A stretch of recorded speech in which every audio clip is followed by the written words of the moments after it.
Growing lotus plants can be a rewarding experience, but it requires some specific care and attention. Here's a simplified guide on how to grow lotus. 1. Select a suitable location. Choose a sunny spot with at least 6 to 8 hours of direct sunlight each day. Ensure the water source is reliable, as lotus plants need a lot of water. 2. Plant selection. Purchase lotus tubers or seeds from a reputable source. Tubers are easier for beginners. Choose a variety that suits your climate, as there are hardy and tropical lotus types. 3. Container or pond. Lotus can be grown in containers or in a pond. If using a container, ensure it's at least 15-20 gallons in size. 4. Planting. If using tubers, plant them in late spring or early summer when the water temperature is consistently above 70 degrees, 21 degrees. Plant tubers about 2-4 inches deep in the soil at the bottom of your container or pond. 5. Soil and fertilizer. Use heavy clay soil or a specific aquatic planting mix.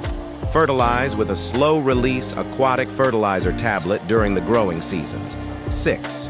Water depth. Keep the water depth above the top of the container or at least 18 inches deep for pond planting. 7. Water. Quality. Lotus plants prefer slightly acidic to neutral water, pH 6.5–7.5. Use a water conditioner or additives to maintain good water quality. 8. Maintenance. Prune dead or yellowing leaves and spent flowers regularly. Monitor water levels and add water as needed to keep it at the desired depth. 9. Winter care, if applicable. If you live in a cold climate, lotus may go dormant in winter. Lower the water level to protect the tubers from freezing. 10.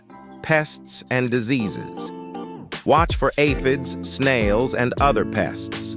Remove any affected leaves and treat with appropriate measures if necessary. 11. Blooming and enjoying. Lotus plants typically bloom in summer. Enjoy the beautiful and fragrant flowers. 12. Propagation. Lotus can be propagated by dividing tubers in early spring before new growth starts. Remember that growing lotus can be a long-term project, and it may take a year or more for the plants to establish themselves.